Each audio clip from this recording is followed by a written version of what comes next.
안녕하세요. 워킹홀리데이 인포센터에서 근무하는 봉장정입니다. 처음 뵙겠습니다. 27개국 워킹홀리데이 완벽 가이드 행사에 참여하신 여러분들을 진심으로 환영합니다. 오늘 행사를 통해 저는 여러분들에게 워킹홀리데이가 무엇인지 전반적으로 알려드릴 예정입니다. 추후 워킹홀리데이 관련 문의가 있으신 분은 별도로 인포센터로 전화 또는 이메일로 상담이 가능합니다.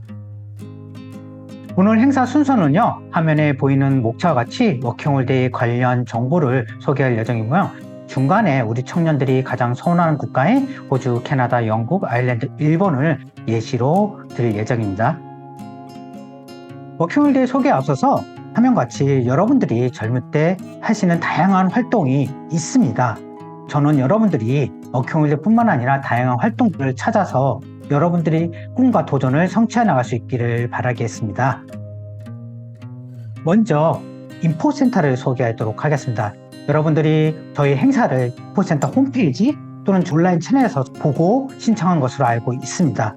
워킹홀리데이를 검색하면 원하시는 정보를 쉽게 찾는 것이, 어떤 정보가 필요한지 파악하는 것이 쉽지 않음을 여러분들은 느꼈으리라 생각됩니다. 인포센터는요, 재외동포청에서 설립한 유일한 정보센터로 저희 워킹홀리데이 홈페이지만 들어와도 비자 신청서부터 월 체류 동안의 다양한 정보를 한눈에 보실 수가 있습니다. 또한 보시다가 궁금하신 점이 있으시면 전화 또는 이메일로도 상담이 가능하십니다.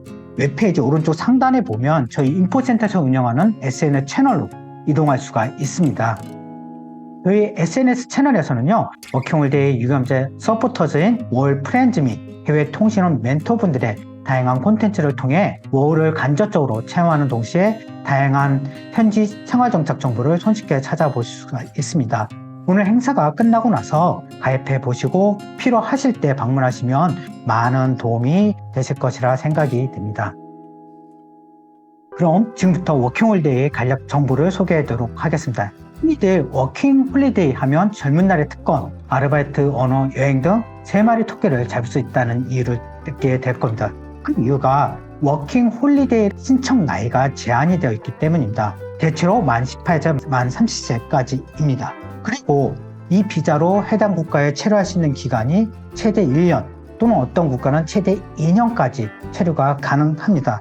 그렇기 때문에 1년이라는 짧은 시간 동안 본인의 워킹홀리데이를 잘하고 오시기 위해서는 본인의 목적인 다양한 경험을 할 수 있도록 그런 준비가 좀 필요합니다.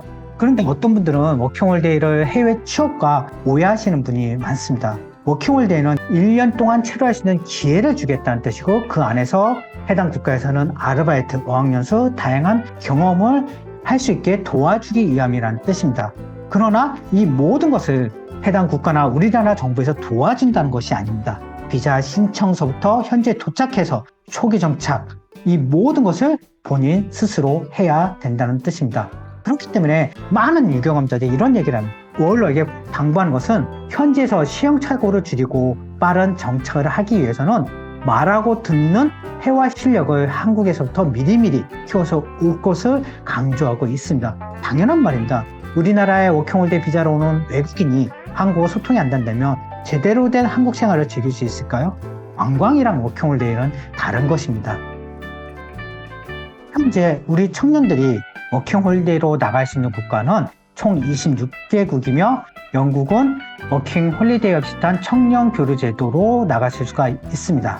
그리고 매년 3만여 명이 워킹홀리데이 비자를 받고 있으며 이 중 약 70%가 영어권 국가로 비자를 신청하고 있습니다. 그 이유는요, 한국에서 워킹홀리데이를 준비할 때 가장 중요한 언어를 준비하는 데 있어서 영어가 상대적으로 일본어, 독일어, 프랑스어 등 다른 외국어에 비해서 준비하기 용이하기 때문입니다.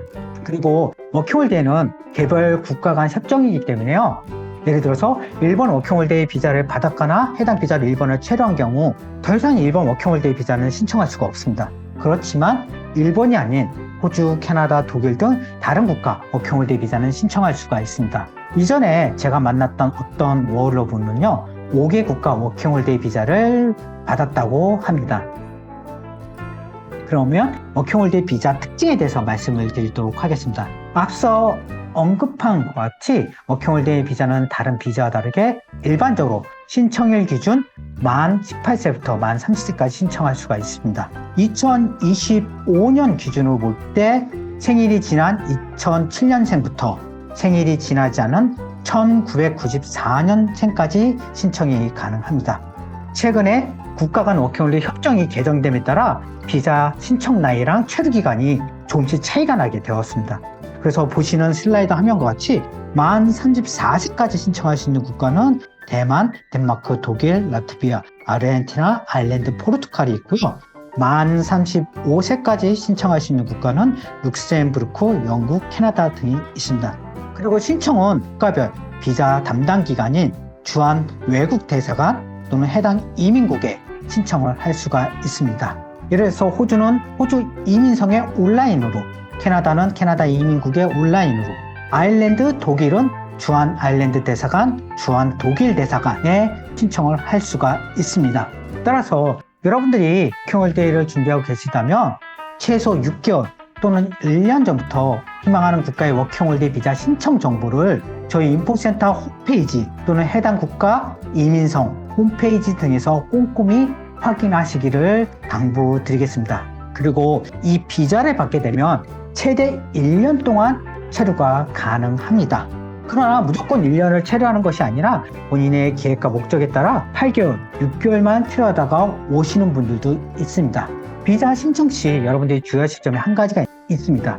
워킹홀리데이 비자는 다른 비자와 같이 비자 심사를 거쳐 발급되므로 신청을 한다고 해서 무조건 모든 사람에게 비자가 주어지는 것은 아닙니다. 따라서 비자를 받기 전까지 휴학이나 퇴사, 항공권, 숙소 예약, 현지 어학원 등록 등은 피할 것을 권장드리고 있습니다. 보시는 화면은요, 우리 청년들이 많이 가는 워킹홀리데이 비자 신청 국가 정보입니다. 뉴질랜드, 아일랜드, 영국, 캐나다, 호주, 일본, 대만, 홍콩, 독일, 프랑스 정도인데 모집 인원이 각기 다 다르죠. 그리고 신청 기간이 5월경 연 2회 상시 신청, 캐나다는 24년 12월 16일서부터 신청이 가능했고 상시 신청 연 4회 이렇게 되어 있습니다. 그런데 인기 국가를 제외하고는요, 모집 인원이 종료되는 경우가 거의 없기 때문에 염려하지 않으셔도 되겠습니다. 그리고 이렇게 신청 비용이 다르고 신체 검사하는 국가도 있고 소요 시간도 이렇게 다르고 비자를 받게 되면 1년이라는 입국 요구기간을 주어지지만 신청할 때 내가 입국일을 지정하는 곳도 있습니다. 제가 앞서서 사전에 6개월, 1년 전부터 준비해야 된다는 이유가 바로 이런 이유 때문입니다. 그리고 비자 신청 수수료 결제 시 해외 사용 가능한 신용카드를 준비해 주시고 카드사에 전화하셔서 결제 한도가 이 정도 돈이 되는지를 사전에 알아보셔야 됩니다. 주요 국가별 취업 및 어학연수 제한기간에 대해서 말씀을 드리겠습니다. 제가 워킹홀리데이는 1년 또는 2년 동안 체류할 수 있는 기회를 준다는 뜻이라고 말씀을 드렸잖아요. 그렇기 때문에 저희가 1년치 생활비를 가져가지 않는 이상 현지에서 아르바이트를 해서 생활비를 벌 수밖에 없습니다. 현지 정부에서는 워킹홀리데이 비자로 온 워홀러에게 아르바이트 할 수 있는 기회, 어학연수를 할 수 있는 기회를 준다는 뜻입니다. 그러나 국가별로 취업 어학연수 제한기간이 있다는 뜻입니다. 호주나 홍콩, 독일에 보면 한 고용주와 6개월이라고 써 있습니다. 이는 한 고용주 밑에서 6개월을 일하고 나서 이제 그 일자리는 그만두고 다른 고용주 밑에서 또 6개월을 일을 할 수 있다는 뜻입니다. 캐나다는 다른 국가와 다르게 1회차, 2회차 워킹홀리데이를 신청할 수 있고 호주도 퍼스트, 세컨드, 서드 워킹홀리데이 비자를 신청할 수 있습니다. 이 경우라면 캐나다는 1회차 때 6개월 어학연수가 가능하고 또 2회차 때 6개월 어학연수가 별도로 가능합니다. 그리고 어학연수는요, 개인의 필요에 따라 선택을 하시면 되는데 초기에 어학원을 다닐 경우 어학원에서 크고 작은 도움을 받을 수 있고 친구를 사귀는 등 현지 적응에 도움이 될 수 있다고 합니다. 그러나 단점으로는 한국에 비해 수강 비용이 비싸고 어학 실력 향상에는 크게 도움이 되지 않는다고 합니다. 워킹홀리데이 국가 비자 신청 비교입니다. 보시면 신청 시기가 대략적으로 1월부터 시작되는데 아일랜드, 일본은 다르다는 걸 유념해 주셔야 되고 신청 방법, 비용 또한 국가마다 다르죠. 그리고 구비서류도 이렇게 국가마다 다르다는 것을 보실 수가 있습니다. 그렇기 때문에 여러분들이 어떤 걸 준비해야 되는지, 비용이 어떤 건지 저희 인포센터 홈페이지 국가 및 지역별 정보에서 해당 국가를 클릭하시면 이런 내용들을 자세히 보실 수가 있습니다. 그리고 거기에는 해당 국가의 링크도 있기 때문에 그 링크를 들어가시면 정보들도 함께 보실 수가 있으십니다. 아까 제가 말씀드렸듯이 워킹홀리데이 비자가 끝나면 더 이상 신청을 못해요. 영국같이 2년 끝나고 돌아와야 되고 아일랜드나 일본은 1년이 끝나면 돌아와야 돼요. 그렇지만 호주는 특정 지역 조건만 충족하다면 세컨드, 서드까지 신청할 수 있어서 최대 3년까지 체류가 가능하고요. 캐나다는 특정 조건 없이 1회차, 2회차까지 신청이 가능해서 2+2하면 최대 4년 동안 체류가 가능합니다. 현지에서 어떻게 정착을 해야 될까요? 워킹 가신 분들이 또 워킹을 준비해서 가장 큰 어려움은 뭐라고 생각하십니까? 바로 불확실성입니다. 우리나라가 아닌 다른 국가에서 문화도 다르고 언어도 다르고 생활 방식이 다른데 잘 생활할 수 있을까요? 좋은 직장을 구하고 좋은 친구도 사귀고 다양한 경험을 할 수 있다고 여러분 스스로가 확신할 수 있을까요? 그렇기 때문에 저희 인포센터에서는 무엇 하나 확실히 정해지지 않은 워킹홀리데이 특성상 한국에서 현지 언어 학습, 앞에서 강조했죠. 그 다음에 초기 정착 정보를 충분히 준비해 나갈 것을 권장하고 있습니다. 준비만 한다면 현지에서 시행착오를 줄이고 초기 정착 비용도 줄일 수 있고 그리고 본인의 워킹홀리데이 목적과 계획에 맞게 할 수 있다는 뜻입니다. 그래서 많은 워홀러분들이 이런 얘기를 해요. 언제가 가장 힘드냐? 해당 국가에 도착 후 3개월 초기 정착이 가장 힘들다고 얘기를 하더라고요. 그렇겠죠. 낯선 문화, 낯선 언어인데 해와도 말도 잘 안 통해. 그런데 숙소도 구해야 되고 일자리를 구해야 되는데 한 번에 구해주지 않고 실패도 많아요.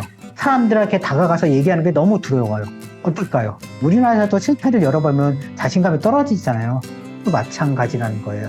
근데 이런 정보를 알고 간다면 시행착오를 겪으면서도 내가 그대로 따라하면 어렵지 않겠죠. 그리고 두려움을 낮출 수가 있잖아요. 그러면 어떤 정보들을 갖고 가야 되냐? 국가마다 조금씩 차이는 있어요. 그런데 다르진 않아요. 현지 여행자 숙소에 머물면서 휴대폰을 개통하고 은행 계좌를 개설하고 장기 숙소를 구하고 외국인 등록을 하고 일자리를 구하고 우리나라 재외공간에서 재외국민 등록을 신청하고 주변 생활환경을 파악하고 마트, 교통, 배달, 은행의 통신사 웹을 설치를 한다. 그러면 나는 이 정보를 검색해서 찾으면 돼요. 어디서요? 저희 인포센터 네이버 카페라든지 인포센터 홈페이지 국가 및 지역별 정보에서 찾으면 되는 거예요. 그러면서 현지 초기 정착 준비 비용을 갖고 가야 되는 거죠. 약 400만 원 정도 어학연수를 하지 않는다는 가정하에요. 그리고 한국에서 항공권 및 단기 여행자 숙소를 예약하고 중요한 서류들은 사본호 지참해서 갖고 가되 또한 분실할 것을 대비해서 온라인 클라우드에 저장을 해두는 거죠. 건이나 승인 레터나 워킹홀리데이 보험, 숙박 예약증 같은 거. 그리고 신용카드, 영문, 운전면허증, 국제학생증, 상비약, 의사 처방전, 안경, 선글라스, 노트북, 보조 배터리, 멀티대, 개인 인증서 등 이런 것들을 한번 검색해서 알고 간다면 어떨까요? 두려움이 많이 낮아지겠죠. 예를 들어서 이런 거예요. 캐나다 신 넘버 등록, 호주 시드니 TFN 등록, 은행 계좌 개설 이런 식으로 한번 검색해보면 어렵지 않게 여러분들이 현지에 도착했을 때 쉽게 정착하고 도전할 수가 있습니다. 저는 여러분들에게 워킹 홀리데이 보험을 들고 올 것을 권장을 드리고 있어요. 일본이라든지 영국처럼 현지 건강보험을 가입한 국가는 필요 없을 수가 있습니다. 그러나 대부분 국가는 건강보험을 가입하지 않기 때문에 내가 다쳤을 때 병원 비용이 비싸거든요. 그래서 워킹홀리데이 보험 옵션을 꼼꼼히 확인해서 들고 가실 것을 권장드리고 어떤 국가는 비자 신청 단계에서부터 워킹홀리데이 보험을 구비 서류를 제출하게 안내하는 곳도 있습니다. 그러면 호주, 캐나다, 영국, 아일랜드, 일본 중에서 어느 곳에 많이 머물까요? 보시는 화면같이 우리 청년들이 많이 가는 도시가 상대적으로 많지 않아요. 호주나 일본 국가를 제외하고는요. 왜 그럴까요? 아르바이트를 통해서 생활을 벌기 위해서는요. 상대적으로 온라인에서 정보를 쉽게 구할 수 있거나 일자리가 많거나 교통편이 좋은 곳을 선호하는 경향이 있죠. 그런 지역은 또 같은 대도시겠죠. 그래서 초기 정착을 한번 제가 비교를 해봤어요. 호주, 캐나다, 영국, 아일랜드, 일본. 호주는 높은 시급, 다양한 액티비티, 다양한 일자리, 취업 또는 영주권 신청이 상대적으로 용이하다. 캐나다는 미국식 영어라든지 미국 남미 여행이라든지 인종차별이 적다는 거. 영국은 영국식 영어라든지 유럽 여행. 아일랜드는 유럽 여행이라든지 한국과 정서가 비슷하고 일본은 한국과 가까웠고 편리한 교통, 다양한 음식, 축제, 지역별 한국 제외가 공간이 많다. 입국 시 지점 서류도 각기 다르죠. 기본적으로 여권, 워킹홀리데이 승인 레터랑 가져가셔야 돼요. 그리고 입국시 보면 캐나다만 새로 허가증을 공항에서 받거든요. 이런 점 주의해 주시고, 또 초기 봐보세요. 똑같잖아요. 단기 여행자 숙소 체류하면서 휴대폰 개통, 장기 숙소 구하기, 은행 계좌 개설, 일자리 구하기, 마트, 교통패 이런 것도 웹 설치. 근데 체증금이 좀 달라요. 우리나라가 2025년 만 30원이에요. 호주가 22,000원이에요. 주 38시간 일할 수 있고 한국고용주 6개월. 1년 동안 일한다는 2번 옮겨야겠죠. 캐나다가 17,000원, 영국이 24,000원, 아일랜드가 24,000원, 그리고 일본이 10,000원 정도. 그리고 어학연수는 4개월, 6개월, 영국은 없고 6개월, 일본도 없고. 여러분들이 일을 하다 보면 세금을 내게 돼 있어요. 우리나라도 연말정산이 있듯이 국가마다 세금 환급 기간이 달라요. 일본은 세금 환급이 없습니다. 그래서 이렇게 세금 환급을 하면 여러분들이 어느 정도 일부 여행 경비를 모아올 수 있다는 거. 그리고 현지에 우리 한인 커뮤니티 있어요. 그래서 정보를 찾을 때 인포센터만 아니라 한국에 있는 월 카페뿐만 아니라 한인 커뮤니티에서도 다양한 정보를 구할 수가 있어요. 그리고 여러분들은 우리나라 재외공관이 어디에 있는지 아셔야 돼요. 재외국민 등록기관이라든지 혹시 여러분들이 여권을 잃어버리면 우리나라 대사관이나 총영사관한테 여권을 신청하러 가야 되거든요. 그래서 한 번은 우리나라 재외공관 홈페이지를 방문할 것을 권장해 드리고 있습니다. 안전에 대해서 말씀을 드리고 이제 질의응답을 갖도록 하겠습니다.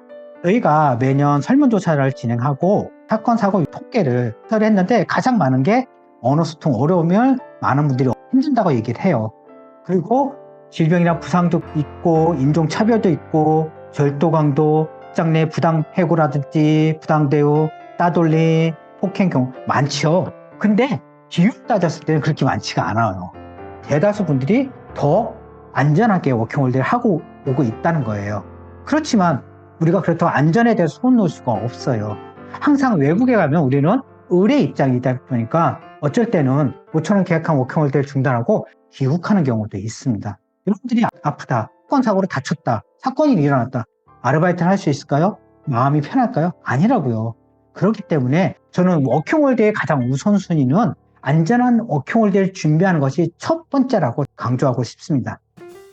그래서 워킹홀리데이 참가자들의 안전행동 수칙 요 점만 주의하자.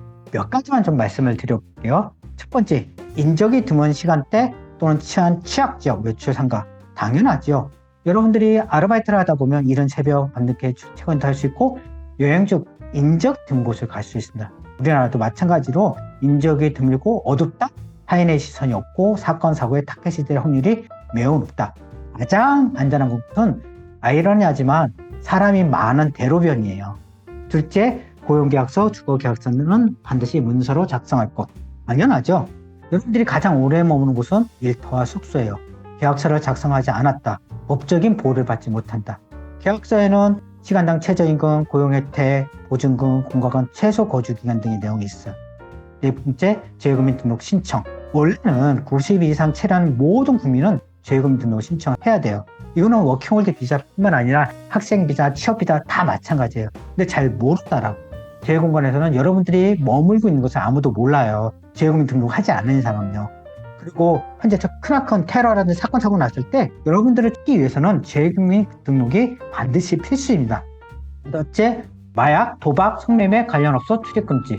해외에 있더라도 우리나라 법에 의거해서 불법 행위로 처벌받을 수 있습니다. 11번째, 일자리 사고 팔기, 환전, 국제송금, 중고매매, 보이스피싱 등 사기주의. 제가 어학연수를 하지 않을 경우 초기 정착자금 약 400만 원을 들고 가야 된다고 했잖아요. 근데 3개월 안에 이 400만 원이 떨어지게 돼 있어요. 근데 일자리에 구해지지 않았어요. 누군가가 돈을 주고 내 일자리에 사라고 양도해봐요. 혹할 수 있죠. 근데 100% 사기예요. 구직은 우리나라랑 동일해요. 이력서 제출, 고용주 면접, 고용계약서 서명 이외에 합법적으로 가능한 거예요. 그리고 외국도 보이스피싱이 있어요. 특히 내 은행 계좌가 보이스피싱 계좌가 사용되지 않도록 조심해야 돼요. 고용주가 보내주는 급여, 또 한국에서 가족이 보내주는 용돈 등을 제외하고 본인 계좌로 모르는 사람의 돈이 입금되지 않도록 늘 조심해 주셔야 돼요. 마지막으로 낯선 사람의 지나친 친절 및 부탁 경계. 워킹홀리데이뿐만 아니라 해외 여행 시에도 마찬가지예요. 낯선 사람이 지나치게 친절하게 다가온다? 또 모임 등에서 낯선 사람이 음료수를 제공해 줘야 된다? 그 음료수에 수면제가 있거나 아니면 사기칠 수가 있다는 거죠. 그리고 내용물을 알 수 없는 택배를 대리 순행해준다, 운반해준다. 정말 조심해야 돼요. 자신도 모르게 마약이나 불법 물품 운반책으로 범죄에 연루될 수 있어요. 한인 커뮤니티에서 이런 물건을 배달해 주실 분 있나요? 이렇게 얘기할 수 있어요. 고민형 속에 마약이 들어있지, 보석이 들어있는지 어떻게 알 수가 있을까요? 아무도 몰라요. 그렇기 때문에 이런 점은 늘 조심해 주셔야 됩니다. 여기까지가 인포센터에서 전하는 워킹홀리데이 정보였습니다. 저희가 워킹홀리데이 좋기 때문에 많이 알아 홍보하는 것은 아닙니다. 워킹홀리데이 하다 보면 이렇게 어려운 점도 있고 이런 점들은 조심해야 된다. 이것을 안내하고 싶어서거든요. 그래서 워킹홀리데이 하면 인포센터를 검색해 주시고 또 문의해 주시면 될 것입니다. 추후에 여러분들이 워킹홀리데이를 통해서 다양한 경험과 좋은 추억들을 많이 쌓고 오실 수 있기를 기원 드리겠습니다. 감사합니다.